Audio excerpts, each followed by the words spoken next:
Peace. What's the word? What's happening, everybody? Give everybody a chance to tap in with the kid before we start building on the subject matter for the day. About to do some building today. Y'all see the subject matter, man. So I'm gonna give y'all about 5-6 minutes to tap in with the kid. Let me know how y'all living and feeling on this wonderful Thursday. Hopefully, y'all closing the week off on a healthy and productive note. And hopefully y'all got about an hour or so to tap in with the kid, listen to the bill, add on all that good stuff, man. But first off, I need to know how y'all living and feeling on this wonderful Thursday. So talk to me before I start talking to y'all. Y'all see the subject matter. This stems from a post that I put in the community board earlier. So I'm gonna elaborate on what it is that I was thinking about when I made the post. So we're gonna do some building. Anais, what's happening? Lindell, peace. What's the word? What's happening? Hey, Anais, there you go. We got to stay great out here. Stay great. But y'all see this subject matter, man. We about to go in, about to let the world know a little something, about the fear of the educated black man. Notice we are saying the educated black man. We are still the most feared species on the planet. An educated black man, a black man that takes it upon himself to educate himself in regards to the truth, and one that's not afraid to stand on that truth and for that truth. That's the most feared person on this planet. And I will stand on that until I'm in my grave. We'll stand on that. We got proof. We got proof.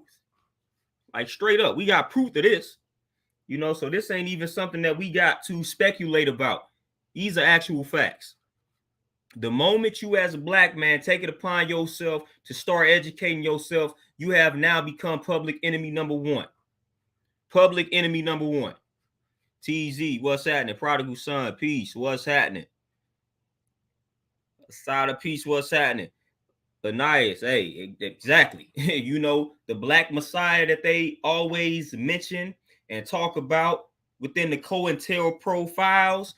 The black messiah is an educated an influential black man. That is who the black messiah is. That is who they do not want to see the rise of. An educated, intelligent, and influential black man. That is who they do not want to see rise up. Flat out. So when you take it upon yourself to become an educated black man and you manifest that education via intelligence and wisdom, and you have any ounce of influence, you are the biggest threat to this system. You are the biggest threat to this system. MC, what's happening? Ray, peace, what's happening? Get Ink, what's happening? Montel, what's happening? Nias, McMahon. Malcolm X demonstrated that. Marcus Garvey demonstrated that. Huey Newton, Fred Hampton. A lot of it, man, we got plenty of people that Khalid Muhammad demonstrated that. We got plenty of them. Amos Wilson demonstrated that. Then we could go under the radar. John Henry Clark, Sheikh Anta Diop, all these people that were just educating the black masses, showed and proved, and they demonstrated exactly what I'm saying to be an actual fact. When you take it upon yourself to educate yourself as a black man, that's one thing to educate yourself, but it's another thing to put it into motion. It's another thing to be out here spitting the facts, spitting the truth. That's a whole different ball game. A lot of brothers sitting on the knowledge, but they afraid to speak it because they are afraid of the consequences that will come with dropping that knowledge, dropping that education. So the brothers that are fearless and courageous, that get this knowledge, that get this information, and they put it into motion by teaching the people, that's the threat. That's the threat. You got plenty of people out here that have you got plenty of people out here that know what's up. They just not speaking on it because they are afraid. The system ain't got no problem with them. You can know everything. You can know all the facts. You can know how corrupt the system is, as long as you're not out here teaching it. They don't mind us knowing it. They mind us teaching it. They mind us bringing that awareness to the people, to the masses, to the deaf, dumb, and blind. So you can have this knowledge and sit on it. It becomes a problem when you teach it. It becomes a problem when you share it, and then you have some influence behind it. That's when it becomes a problem. So they don't have any problem with you acquiring the information. That's why they put it in the books. That's why they made every now and then, put it on these platforms. So they don't have a problem with you knowing. They have a problem with you acting on what it is that you know or found out. That's the problem. Lindell, my brother, appreciate the donation for sure. You say the educated black man teaches his people the right way to go. All of our leaders were assassinated for doing the same thing. 100% right and exact. You know, for Dr. Sabi, let's not forget about them too. You know, Layla Africa, all of these folks, all of these brothers. And hey, Francis Cress Wilson, we can't, even though this is about the brothers, I got to mention some of the sisters as well. You know, the sisters that stood by our side when we was dropping this knowledge. Francis Cress Wilson, Sada Shakur, all these folks. We got to mention them queens as well. But we teaching, when you're a black man and you decide to teach your people the right way to go, problem. You teaching your people how to eat right, problem. You teaching your people financial literacy, problem. You teaching your people the truth about their history or their origins, problem. You know, you teaching your people the truth about politics, problem. You teaching your people about entrepreneurship, problem. They do not like us teaching us about us. They don't like us uplifting us. They don't like that. You know, they like to control the narrative at all times. Yeah, Shahrazad Ali for sure. Can't forget about her. Yeah. Oh, yeah, Khalid Muhammad was on their neck. And unfortunately, you know, the crazy part about it is, I know a lot of y'all are familiar with the 48 laws of power. You know, and it's unfortunate that the first law in that book, the 48 laws of power, the first law, never outshine your master. Unfortunately, that kind of sums up a little bit of what happened with Malcolm X and Khalid Muhammad. Unfortunately, when you read the 48 laws of power and you read the very first law and it tell you to never outshine your master, that describes and sums up some of what happened with Malcolm X and Khalid Muhammad. You know, they started to outshine the leader of the Nation of Islam, so it was a lot of infiltration. It was just a lot of nonsense going on, you know, because them brothers naturally shine. Like them brothers, they got the it factor. You know, Khalid Muhammad, Malcolm X, they had that it factor, which is another reason, you know, why they had to do away with them guys. You know, they got that it factor, man. When Khalid Muhammad talk, you listening. You know, when Malcolm X talk, you're listening. You know, they got it. That's that influence. You know, and that's very powerful. And they do not like for brothers to possess those traits. When you are influential and you got that education and you got that intellect and you're not afraid to stand on your square, assassination. Get rid of him. Assassination. Off with his head. Silence him. Pay him off. Infiltrate. Whatever we can do. Whatever we must do to get rid of him. Oh, yeah, TZ Claude. Oh, yeah, for sure. For sure, Claude Anderson. For sure. You know, George Jackson, all these brothers, man. France Fanon, all these people, man. All these brothers. Man, we didn't have plenty of brothers. Even Martin Luther King, you know what I'm saying? Toward the end of his career, that's why they assassinated him. Martin Luther King started to really wake up. He was about to start really teaching his people the actual truth. You know, he allegedly had a meeting with Elijah Muhammad and company, you know, shortly before he passed. And he admitted to what Elijah Muhammad and them was talking or teaching about the white man being true. You know, he actually said he believes that. You know, he subscribes to what they were out here teaching. You know, so Martin Luther King really knew what's up and he was about to teach it. He was about to break free. And next thing you know, look what happens to him. Look what happens to him. You know, look what happened to him. You know, Tupac had it. Tupac got corrupted by it. Was the music industry tore Tupac up. But before Tupac went to death row and all of that, you know, Tupac had them Panther roots. Man, Tupac was very political with it. You know, Tupac was very influential. I mean, man, some of his speeches was, I'm talking about top tier that he was given when it came to political topics and things along those lines. So don't sleep on Pac as well. Don't sleep on Pac. TJ, peace, what's happening? Kenyatta, for sure. Yeah, Khalid Muhammad's coming with them facts. Man, Khalid Muhammad had the whole, he had the whole package, man. He'll come, he coming with the facts, you know, and then like he just got the skills on the mic. You know, it's one thing if you coming with facts, but his delivery was also top tier. You know, his presentation, top tier. Man, that's a true MC right there. Khalid Muhammad coming with the facts, and his delivery is on point, you know. Yeah, prodigal son play. Pac had it. Pac had it. Pac had it for sure.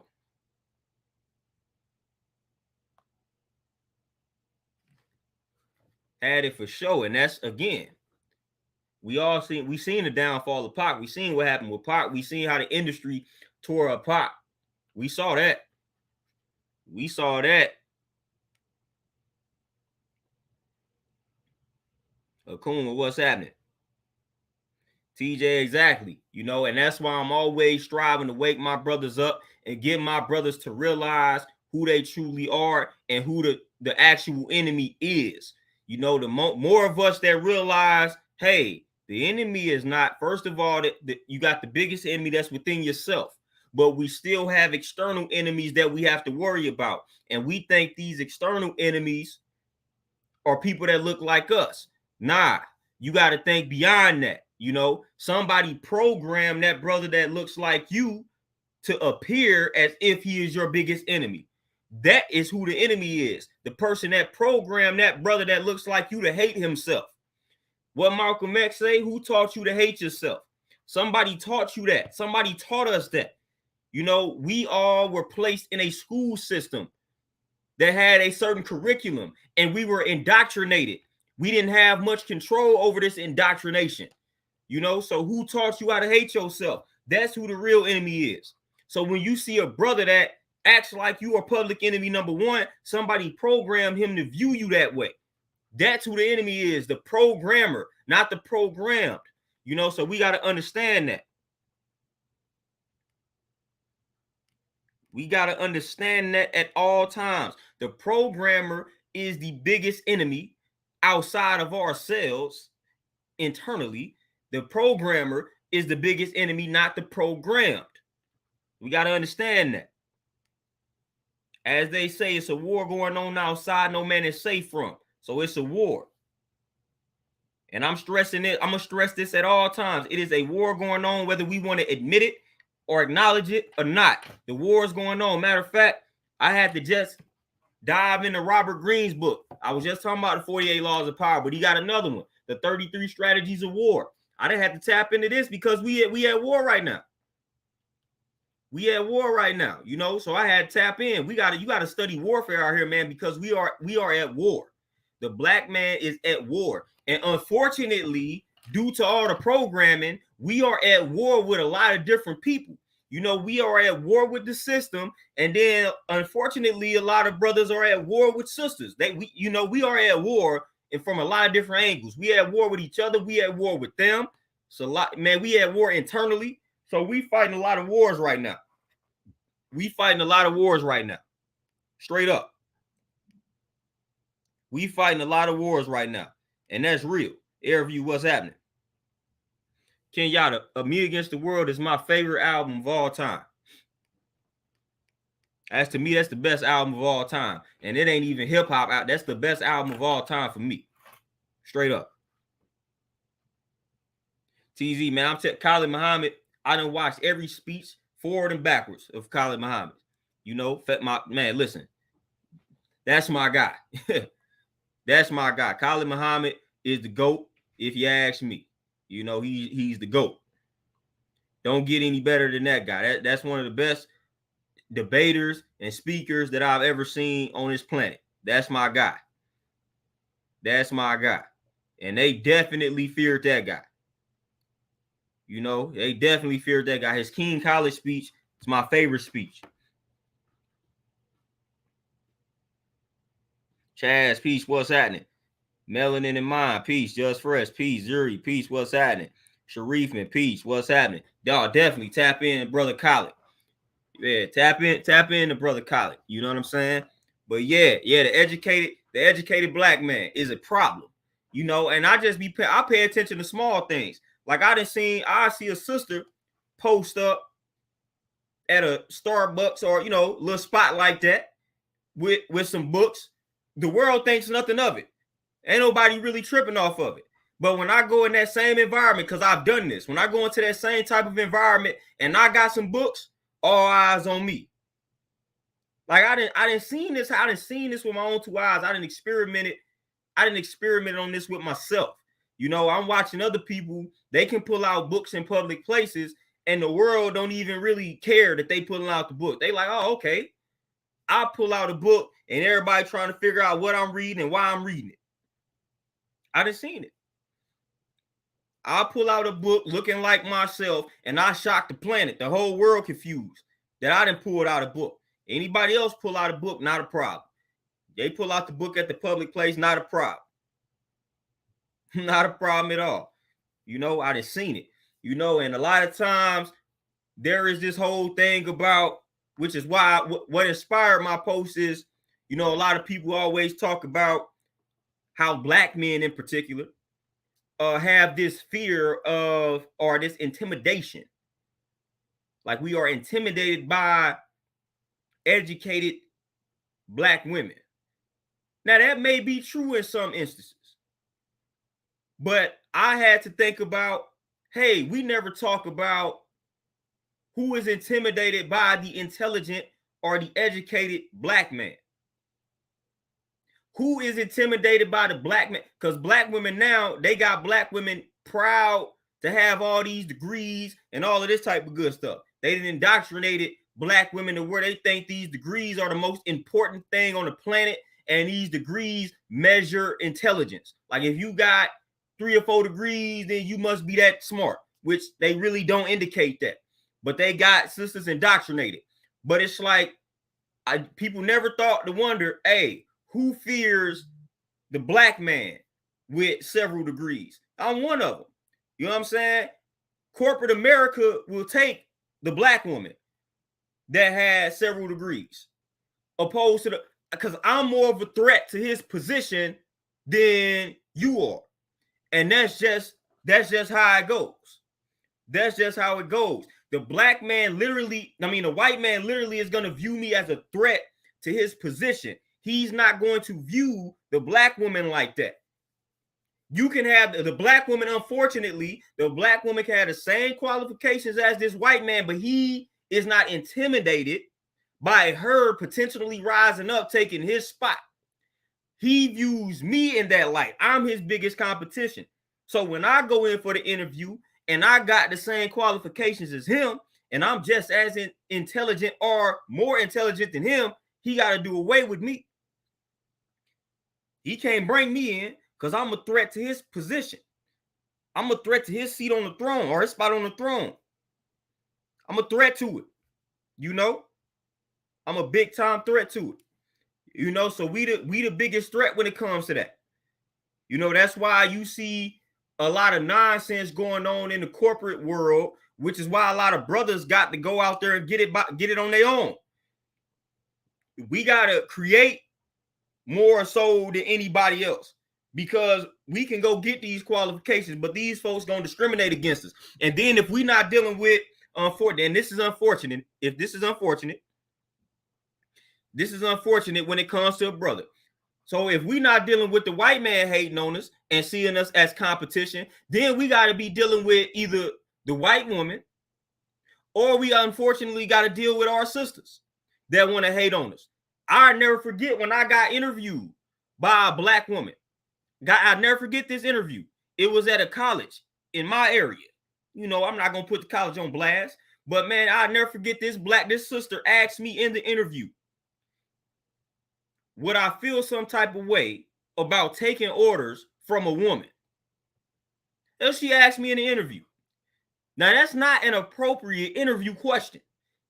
I haven't conducted interviews like I have, but I know that was inappropriate. Now, if I would have asked that question, if we would have flipped or reversed the roles, and I would have asked the sister that, man, I probably would have lost my job. Somebody would have reported that, and I would have lost my job for asking that type of question on the interview. That black sister asked me, would I have a problem with taking orders from a woman? On the job, that's what she asked me in the interview. Now, you talk about awkward. You know what I'm saying? Just imagine how awkward that made the interview, because, like, what? Why are you asking me that? But that's what she asked me at the interview. I never forget that, because I'm like, man, this is really not appropriate. You know, like, what does this have to do with this job? Man, I'm just here to do a job. I don't care about any of that.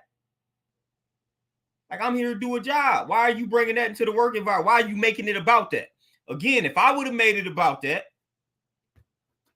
I would have lost the job. I would have lost the job.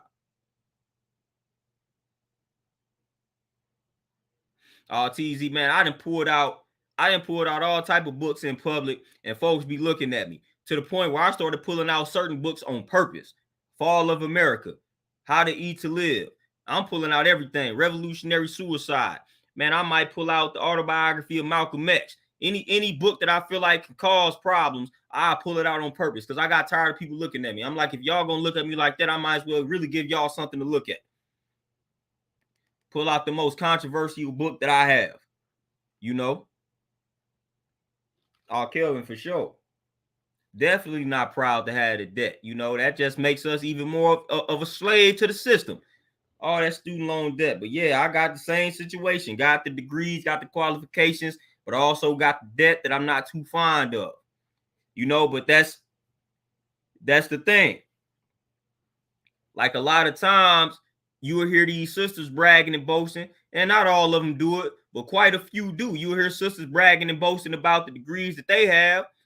Brothers don't do that, and a lot of us brothers are just as qualified, got the same type of credentials, but you don't hear us bragging and boasting, throwing degrees and qualifications in everybody's faces, man. Like, most people don't even know the degrees that I have unless I tell them.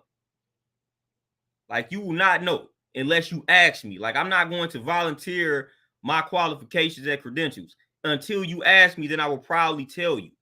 You know, but a lot of people don't even know the degrees, the things that I'm qualified to speak on. They don't even know. They will have no idea unless they ask, or unless I done said it on here and you was paying attention. You know, but most people don't even know. So I'm like, man, you got plenty of educated brothers out here. You got plenty of educated black men out here. You got plenty of brothers that then went through the same system. You know, unfortunately, that system treat us a little bit differently. So a lot of times we got to play the game another way, especially when we striving to stay true to ourselves. Tony Peace, what's happening? You know, when we striving to stay true to ourselves, then we got to play this game another way. We got a different set of rules that we got to abide by, you know. So a lot of times we really got to do for self. We got to grind for self. That's why I really push that with our brothers, man. We got to be out here bossing up a lot more. We got to value ownership a lot more. Like, straight up. Tony, for sure. They only want to educate. They want an indoctrinated black man, you know. So we got plenty of indoctrinated black men. So they like that, you know. They like the black man that has been brainwashed by the information that they have given us, or that they want us to know.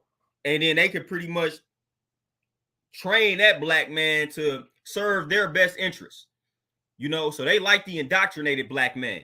But the educated black man, nah, they don't like him. They don't like the black man that's challenging the things that they done taught him, or the things that he done learned in the school system and all of that type of nonsense. They don't like that, bro.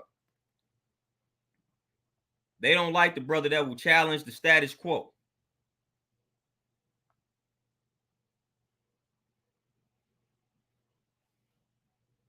Yeah, they don't like that. They like the indoctrinated black man, the indoctrinated brother.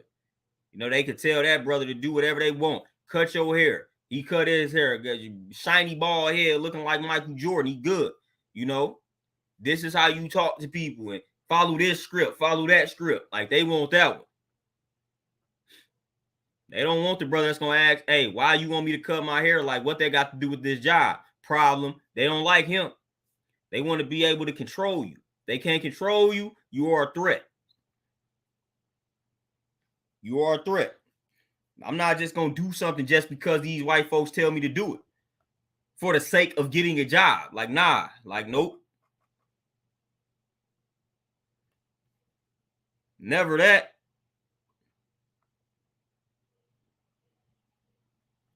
Like, never that. I ain't one of them fake it until you make it.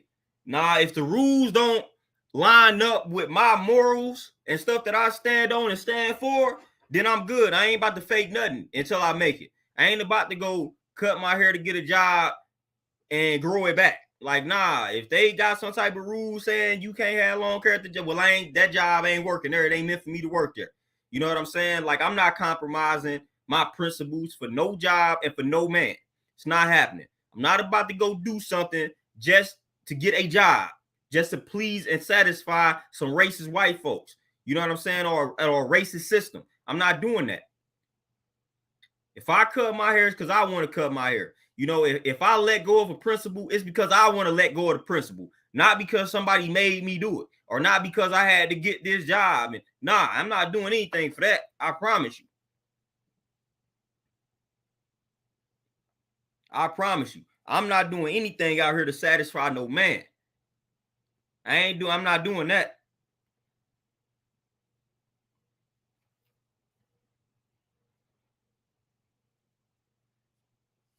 I promise you.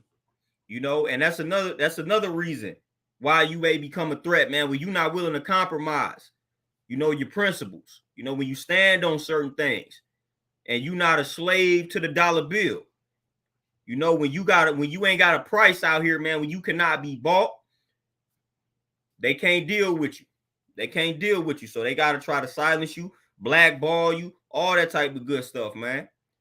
All that type of good stuff, man. When you got a certain message that you stand on and stand for and represent and speak, you getting blackballed depending on what it is that you do. You know, you have a lot of doors closed on you in your industry simply because of certain things that you stand on and stand for. MC, I'm trying to tell you, that's one, you know, the crazy part about it. That's one of the reasons why I grow my hair so nappy now. Like, that's why I let my hair be nappy now, because they discriminated against me when I used to keep my hair, I'm talking about, done every month. They hated on me then. So I'm like, well, hey, if they gonna hate on me when I keep my hair done every month, it don't even really matter at this point. So I let it nap up now on purpose. On purpose. Y'all about to get the nappiest version of me. And I know it pisses them off when they see me nappy and proud and succeeding. So that's why I do it. Because when I was keeping my hair up, when I was making sure I kept my hair up every month, y'all still hated on me and still tried to get me to cut it. You know, so it is what it is. Michael Peach, what's happening? But I'm not doing anything to satisfy no man, let alone the oppressor, let alone the enemy. I ain't doing that. You could cancel Christmas on it. You could cancel Christmas on that for sure. Like, straight up.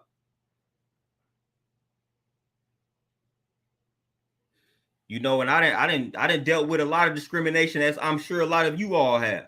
You know, and that's one thing, is it never caused me to fold.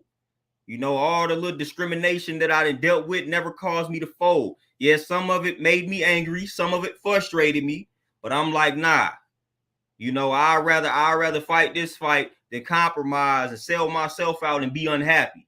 You know, so it's, people think, oh, it's just hair. Like, whatever it is you stand for and stand on. It's funny because a lot of people always look at it like it ain't that serious. But obviously, if I'm willing to stand on it and stand for it, then it is that serious to me. So it might not be something that's serious to you, but it's serious to me and it's serious for me. You know, straight up. So I do what I do. I strive hard. I go hard to succeed so that the younger generation can see a brother that looks like me on top of the world. Because the world doesn't want an image of a brother that looks like me on top of anything. You know, they want my image strictly at the bottom. They want the black man image, period, no matter what his hair look like, at the bottom. The one that's educated. and not indoctrinated. Like straight up.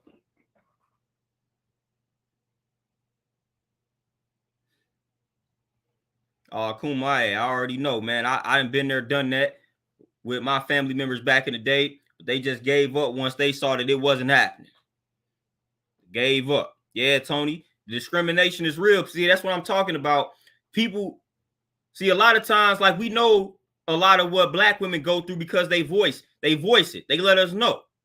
You know, they let us know what they going through in the workforce and all of that. A lot of people do not know all of the discrimination, all of the nonsense a black man has had to deal with in corporate America.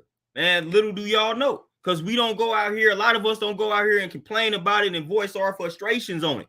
That don't mean it's not happening, though. You know, but we go through a lot in the workforce, man. We go through a lot in corporate America. Hence why I had to do my own thing. Like, it got so bad for me, I had to disconnect from corporate America and do my own thing. That is how bad it got for me. You know, you can't get any cleaner than my resume. You know, as far as the schools I done went to, the grades I done had, all that type of transcripts, all that. Don't get any cleaner than that. And they were still playing with me. Still BSing with me. Still BSing with me. You know what I'm saying? It was nonsense. So I said, all right, look, I ain't finna wait on no more opportunities from these folks, because obviously I'm not going to get it. So let me create some opportunities for myself. That's the path I had to take.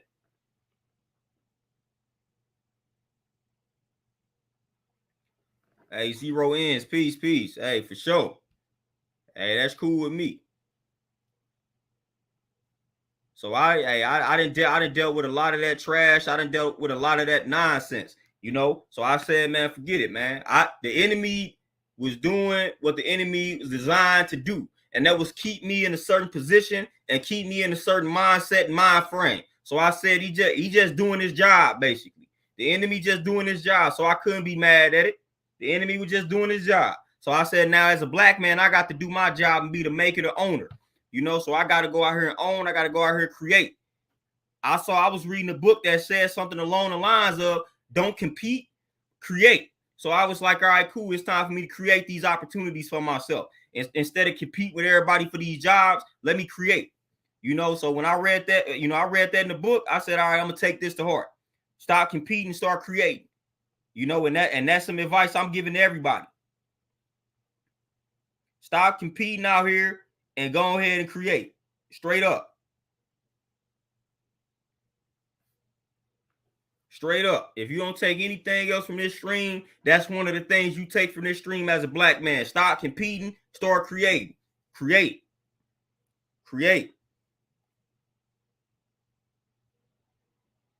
And Tony, they working hard. And they never admit this, you know, because we in 2023, they will never admit this, but they work hard. They work hard to keep us in that position. They work hard. They work hard to keep us at the bottom. They work hard to do it. They work hard, you know, and that lets you know how big of a threat we actually are.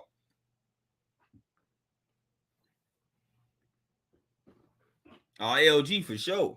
Hey, one of my favorite movies. One of my favorite movies.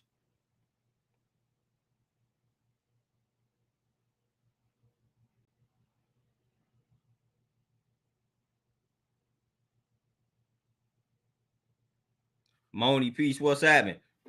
You know, so hey, I ain't never compromised, man. I ain't never acted a certain type of way, buck dancing for these folks just to be getting jobs. Like I said, I keep it real authentic. You know, the way I talk to you all is the way I would talk to these white folks. You know, I don't discriminate. I keep it authentic. I keep it original. You know, we all unique individuals, you know, and that unique aspect of yourself, that's what separates you from everybody. So let it shine. Ain't no sense in me suppressing that. You know, ain't no sense in me suppressing my uniqueness. You know, that's what makes me who I am. That's my essence. I got to let that essence shine at all times. I'm never suppressing that. You know, so all the things that make me who I am, I let it shine. I don't suppress that for anybody. You know, and if you are threatened by it, so be it. You know, I'm never threatened by another person's light, you know, because I have my own light. But unfortunately, as a black man, we got plenty of people who are intimidated and threatened by our lights, you know, and that's unfortunate. You know, so it's an everyday battle that we have to undergo when you out here shining as a black man. When you shine, you know, of course our sisters get it too. You know, but it's not spoken on as much as far as the black man and all the stuff that he has to deal with. It's not spoken on as much. And I will be the voice for the voiceless in that regard. Like I say, we know what the sisters be going through. We know it. They voice it. But a lot of people don't know what the black man has to go through. A lot of people don't know the trials and tribulations that we are faced with. All the discrimination that we done dealt with. Like a lot of people just don't know. They don't know because it's not very popular for us to sit and talk about these things and express our feelings and emotions when it comes to how we've been discriminated against. We just told to man up, keep it pushing. That's what we are told. But don't get it twisted. We be going through some situations. We be going through some situations out here, man. It gets rough.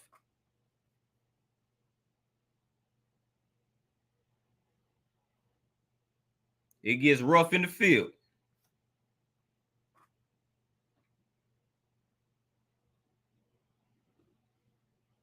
Hey, Dennis the Pharaoh, peace. Appreciate you tapping in for sure. Yeah, Tony, and that's exactly what I was saying earlier. Like our sisters are like a step underneath us. So, and this just goes back. This goes back to it goes back to slavery, which slavery really ain't over with. It goes to slavery and it goes to war, like this book, 33 Strategies of War. This is why the black woman is less of a threat. If a war were to break out, everybody talk about race war. Boom. If a war were to break out, who would the white man be fighting against? If we both had armies, they would be fighting against black men. They wouldn't be fighting against black women. You know, so that's the I'm telling y'all, the white man views, he knows it's a war. It's war. It is war. So that's why they view us as a threat. That's why when it was slavery time, they like, man, we got to embarrass, humiliate, destroy this black man in front of the family, in front of the woman and child. We know if we do that, we got this whole nation. We controlling them. We gonna take the man and we gonna humiliate him in front of woman and child, and we are conquering the nation. If we humiliate and destroy and assassinate the male image in front of woman and child, we destroy the nation. We win the war. They didn't say, hey, let's take the woman and humiliate her in front of man and child. No, they say, let's take this man. We gonna take the man and we gonna humiliate the man in front of woman and child, and we got it. That's what they did. That's war. That's war. So they know what it is. That's why we the enemy. That's why we the biggest enemy. It's wartime. They have a war mentality. That is in their nature to have a war mentality, fam. We the ones that be trying to have all kumbaya mentality. So war mentality for them. So war mentality. They know what it is, and they treat it as such. We are the ones who fail to treat it as such.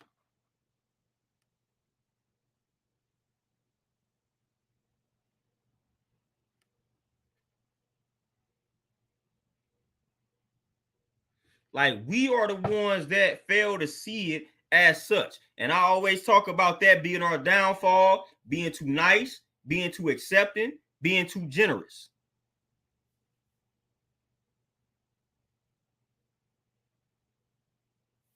Akuma, yeah, that's what they did. That's pretty close to what has happened. It's pretty close to what has happened. That is pretty close to what has happened. But the initial programming started when they took the black man and humiliated him destroyed him, assassinated him in front of woman and child. Because then what happened when the black woman saw what they did to the black man who was supposed to protect her? That's the warrior, that's the soldier. When the black woman saw the person that was supposed to protect them get humiliated and destroyed, she passing down that fear into her son. And now the son, generation after generation, is getting softer and softer until you end up with what we currently have, our product now. So it takes generations. As I talked about evolution, it take a while for you to get to that product that you're aiming for. So when they initially start off and say we're going to humiliate, destroy, and assassinate the man in front of woman and child, then that woman is going to continue to pass down this passive and fearful energy into the sons. And then each generation, the men going to get weaker and weaker until we get to a product where it's like now it look like the roles in reverse. And we pretty much there with it. To where now when you are a strong-minded black man, you are an endangered species. You are an endangered species. But it all stems from that. So we now looking at almost the finished product of that origin. And that's where we at with it. All right, humiliate this man.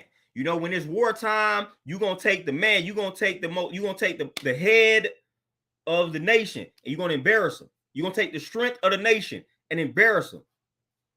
That's what you're gonna do. That's what you're gonna do. And that's what they did. That's what they did. And then we got Stockholm syndrome and all this nonsense, and we be identifying with the oppressor. And anytime somebody like me say what I'm saying, you get a lot of black folks come out of nowhere and say, oh, not all white people are like this. You hear this more from a lot of brothers and sisters than you actually hear from the white folks themselves, because we almost fully programmed right now. So they don't want it. Black folks don't be wanting to hear this talk. So you get more opposition from people that look like you when you start talking like how I'm talking. A lot of opposition, because that fearful energy that I'm talking about has been passed down. So they don't want to hear you talk about revolution. They don't want to hear you talking about them folks being the enemy. They don't want to hear that, fam. They think everything is all good now. That's what a lot of us think now. Everything is all good. It ain't how it was back in the day. Listen, that stuff ain't went anywhere. It just changed forms. That's it. But a lot of folks think, man, this ain't the same. Life ain't like it was back then. Yeah, all right. That's what y'all think. They getting us in a multitude of different ways now. Like, yeah, of course it ain't physical, but the psychological slavery that they got us under right now, I would argue that is worse. I argue that is worse because we got the illusion that we are free. At least with the physical slavery, you knew what it was. Like, you knew you couldn't go on that side of town. You knew you couldn't go in that restroom. The psychological slavery, you thinking everything is good and it's not. You know what I'm saying? So I feel like that's the biggest difference. We walking around like everything is cool and everything is good, but it's really not. I'd rather be walking around like I know everything ain't good. At least I know what it is, man. I'm the type of person, I at least want to know what it is. Nowadays, you got to figure everything out. You got to break down the symbolism because everything is coded. Now, like back then, wasn't nothing coded. They let you know, whites only. It wasn't nothing coded back then. Jay told you flat out, hey, y'all ain't welcomed over here. Whites only. Hey, y'all better not come over sundown town. Y'all better not come over here when the sun go down, or this what will happen to you. Nowadays, everything is coded. So you got to understand symbolism. You know what I'm saying? You got to understand, man, we got words where you got to know not only the first definition, but you got to know the next 2 and 3 definitions. They using words that got 3 or 4 different meanings, and you got to know all the meanings because that's how they be getting us. You got to know subliminal messaging, all these type of things. That's how they getting us. Everything is coded and covert versus open. Overt. I'd rather the stuff be out in the open. I'd rather y'all tell me exactly what it is.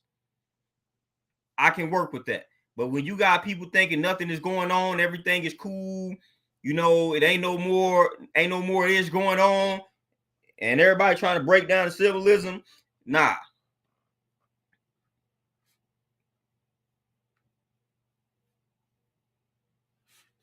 Not at all. Hey, yeah, Tony, for sure. They do that. They do that a lot. I got this book somewhere behind me. It's called Race Cold War: The Power of Words, Images, and Symbols on the Black Psyche. That I suggest everybody get that book. I'm gonna repeat the title again: Race Cold War: The Power of Words, Images, and Symbols on the Black Psyche. I mean, that book breaks down a lot. It's words and phrases and images that he breaks down in that book that you wouldn't even think would be associated with racism and a bunch of that nonsense. I'm talking about it. That book could blow your mind. Like he'll break up or bring up certain words and phrases that were used in political speeches, and you was like, man, that meant that stuff you did not know meant what it, you know what I'm saying, what it initially means or meant. It'll blow your mind. It'll have you going crazy out here. You know, so you will be hearing the speech, you will be hearing these politicians give a speech that appears harmless on the surface. But when you really break down the cold words, very destructive speech. Using everyday words, but these words have several meanings. So they'll use a word to where you think, oh, the most popular definition. No, but then you look this word up, then you look at definition number 4, and it'd be something totally different. And that's how the word is being used in that context. That's how they do it. It's called, Elijah Muhammad called it trick knowledge. They good for that.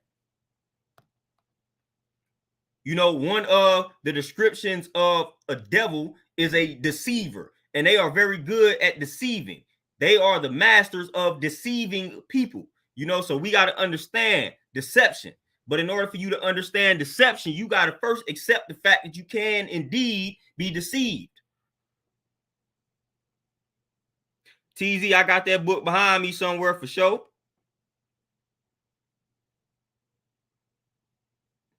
Yeah, Sheree, hey, it's on autopilot 1,000%. Dean, peace, what's happening? Tony, exactly. Yeah, that the woke culture. And matter of fact, you know, when they they really started getting me when they started using words like urban. You know what I mean? Like stuff like that. Like words that might seem harmless. Urban. You know, that might seem like that word ain't even that hard, but man, that's one of them words. One of them words. Urban. You know, urban. Like urban seem like that's a cool little word. Nah.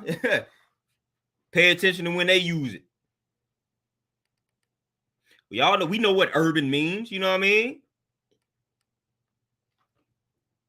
Bobby, peace, what's happening? Oh, yeah, educated lames. Yeah. You know, we didn't been there, done that. You know, we didn't been there, done that. When you, and this is another thing too that we can point out in regards to an educated young black man. See, it was cool, like when you are a young black woman, when you getting straight A's and all that good stuff back in grade school, elementary school, and middle school, ain't nobody saying nothing to you. Like you getting praised. It's all good. Well, I don't know about y'all. Where I was coming up, when you was a smart young black brother, you had to keep that, you almost had to keep that concealed. Or you was gonna get labeled lame, nerd, all that type of good stuff. You know, so you had to keep that stuff on the down low. You ain't want everybody knowing you was on the honor roll. You know, because you got placed in a box that unfortunately wasn't the greatest of boxes. You know, that's how wicked society is and was. You know, when we was coming up, if you was on that honor roll and you was a young black man, they nerd, lame, like it's a bad thing. So immediately, society was striving to get us to deviate from being intelligent, from being educated. Not too many young black women or young black girls back in the day got labeled as nerds and lames because they had straight A's. That wasn't really happening.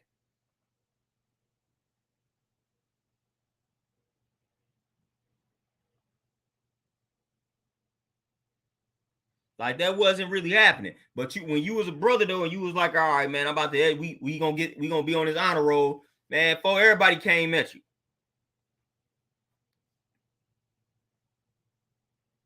Everybody came at you. And that's just a fact.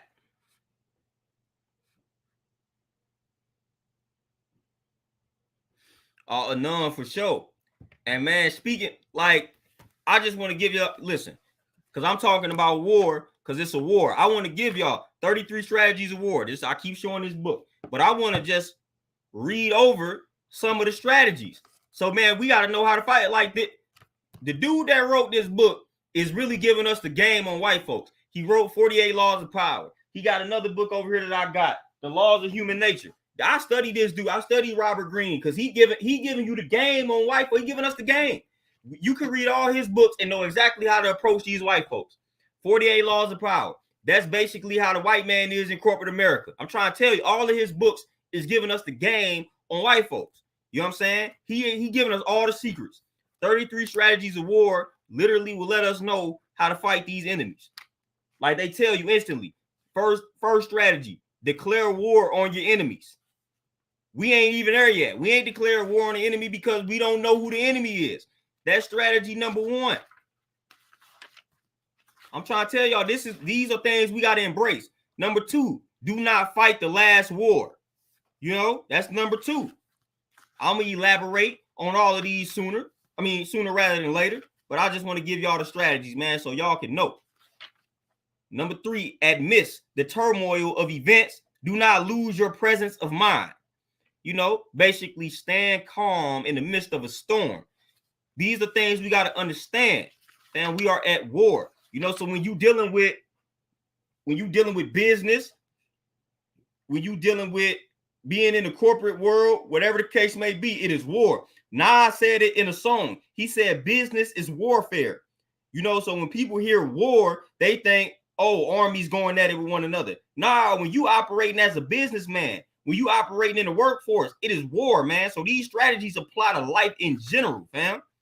These strategies apply to life in general because it's a war. As soon as you go outside, it's wartime. Create a sense of urgency and desperation. I'm talking, man, come on. These will help you in real life.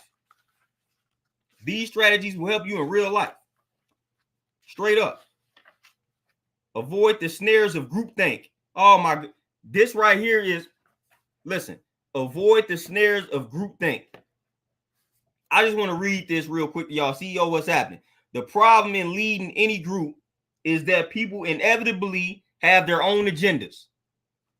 Let me read this again. The problem in leading any group is that people inevitably have their own agendas.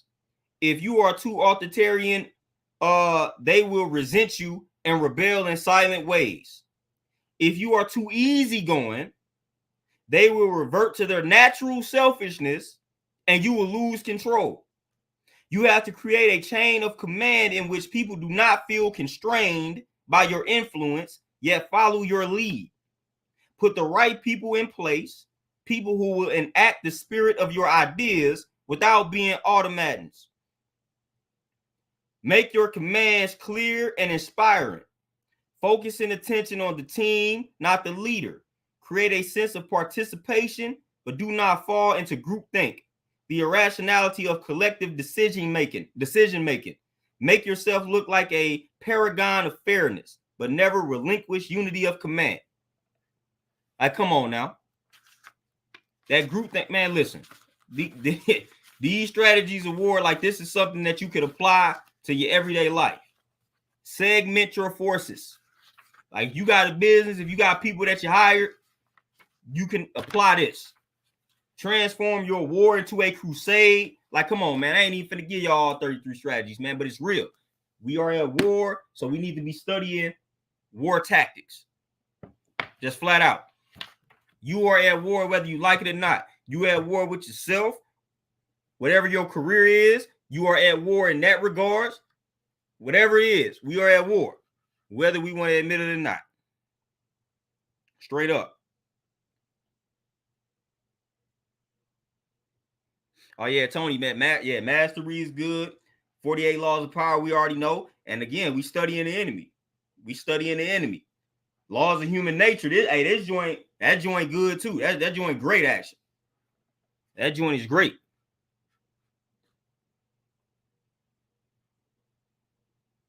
MC, exactly. You can't be too smart to this day. And I was just talking about the 48 laws of power and how the first law says to never outshine your master. So again, if you naturally intelligent, or if you wise, if you always doing the knowledge, and you talk to these folks who still think that they are our masters, then like us just being naturally intelligent and just striving for that wisdom is us outshining them. You know? So they still subconsciously view themselves as superior to us due to all the programming. Now, most of them will deny that. Most of them will not admit that. But we know what it is. We know what it is. You know, let's keep it real, man. We know what it is. Hey, Dennis, it's crunch time 100%. And we got to get more brothers to realize that it's crunch time, because it's crunch time. You know, it's definitely crunch time. I'd rather us get prepared now opposed to us having to try to get prepared because it's too late. We trying to get prepared by force. I'd rather us be proactive than reactive in this case. So we got to take a more proactive approach here and realize that it's crunch time before it's too late. And we trying to, you know, we basically reacting, which is what we always do, react to what's happening to us.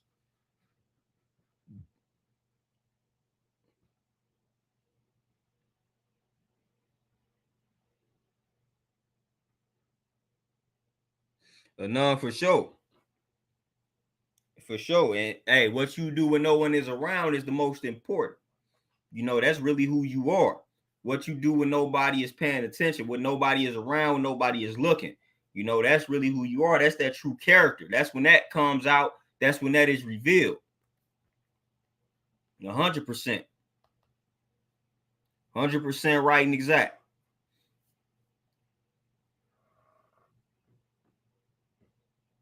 Hey, you say, are we scared to get together for this greater cause? 1,000%. And it goes back to what I was talking about when they took the man and humiliated him and assassinated him in front of woman and child. The woman, the mother, instilled the fear in the young son. So now we generations in with that programming. So yep, now it's definitely fear. It's a subconscious fear. It's a subconscious fear now. You know, a lot of us had a subconscious fear like, man, I don't want to stand up against this system. And we may not know why, but the why is we don't want to get humiliated. We don't want to get assassinated, all of that type of good stuff. We ain't really ready to die. Because, hey, that might be the result of some of this happening. You know, all our people, all our good brothers that have stood up against this system, a lot of them didn't die. A lot of them they got assassinated. I ain't going to say died. A lot of them got assassinated, got murdered. You know, so we got this subconscious fear that keeps getting instilled in us.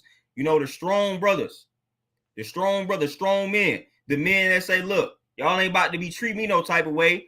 Those are the ones that they made an example of. They didn't make an example out of the passive ones, out of the ones that submitted. You know, they made an example out of the strong ones. The ones that said, you ain't about to treat me no type of way. They made an example out of them.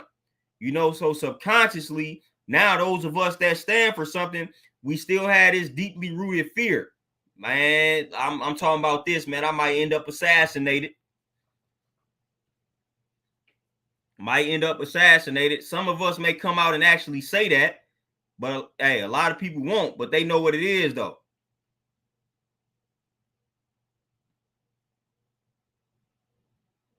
Like straight up.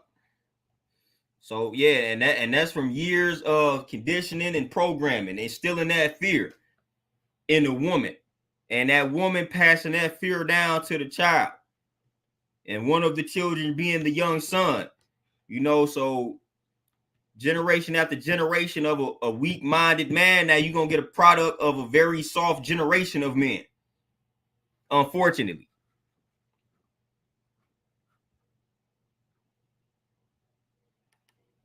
Dean, yeah, I got her book. I got her book behind me somewhere. Was it post-traumatic slave syndrome? Yeah, I got that book somewhere behind me. Post-traumatic slave syndrome. That's a great book. If you do not already own that book, I suggest going on Amazon right now and grabbing a copy of that. But post-traumatic slave syndrome, that's a great book. You know, I read that book some years back. Very good read. Very good read.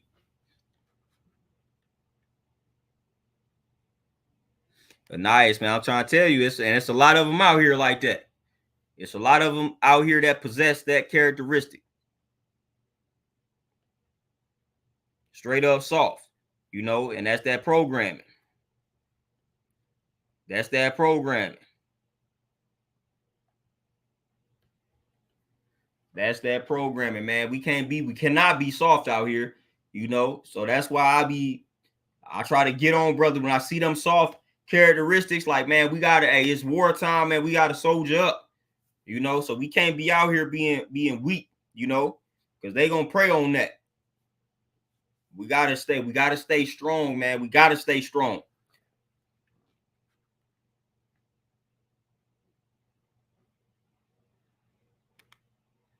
Oh yeah, no, yeah. Hey, most of our great leaders, you have when you take on that role, unfortunately, you gotta eliminate your fear of death. You know, because you kind of accepting the fate, man. You already kind of know what's coming your way. Unfortunately, you know, I feel like nowadays we got to try to reverse it so that we can live a little bit longer when we out here spreading these messages. So a lot of times I feel like some of our brothers in the past kind of spoke that on themselves, you know, because there's power in the word of the tongue. So I feel like a lot of them brothers had this perception towards death that caused death to come at them a little bit earlier than it could have if they just changed the perspective a little bit or the perception. But I knew why, or I know why they had that perception. But we got to change it up. We got to learn from what they did. We got to understand how powerful that mind is, how powerful that tongue is, and we can't be uttering those things about death. We got to normalize living a long time with a revolutionary message. That's what we got to do. You know, we got to stop saying we ready to die and be ready to live with this message. See it through. Live a long quality life, all the while dropping revolutionary, you know what I'm saying, messages out here. So that's what we got to really normalize. Being able to stand on this truth, teach the truth, speak the truth, and stay alive. Like that's the that's the new objective. That's the new objective. You know, we seen too many of them die way before it was their time. So we gotta see plenty of us live, you know, to see the change that we speaking about. Like that's the new goal. That should be the goal. You know, but that's what I'm on, you know. Yeah, I understand that death could be a part of the equation, but I'm not about to think about that. I'm not about to obsess myself in thinking about that. I'm going to focus on living. I'm going to focus on being alive to spread the message for as long as possible. You know, that's why I take care of my health. That's why I take care of myself. That's why I do the things that I do so that I could live a very long time and drop the messages, you know, and drop these bombs, drop these jewels.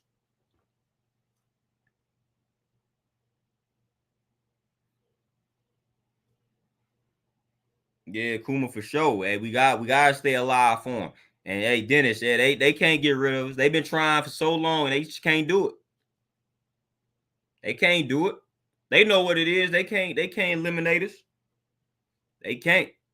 We the original people of the planet Earth. You cannot get rid of the original people of the planet Earth, no matter how hard you try. No matter how hard you try, you cannot get rid of the original people of the planet Earth. It's not happening. It's not happening. It will never happen. You know, they might as well just leave it alone. But they not though.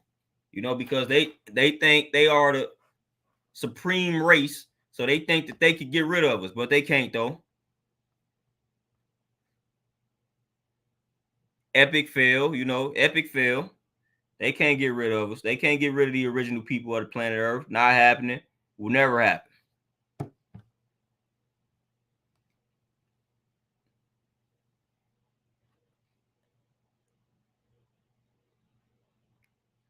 Will never happen. But y'all, man, with that being said, man, I gotta make me some moves. I gotta get myself prepared to head back up to this gym so that I can finish off my clients for the evening. Man, I appreciate y'all tapping in for this build. I appreciate the donations, appreciate the love. It's always a good time building with my peoples, this online community, man. But I'm gonna let y'all get back to enjoying the rest of y'all Thursday evening. I'm out. I may try to tap in with y'all again one of these days before the weekend is out. But y'all be easy, man. I appreciate y'all. Peace.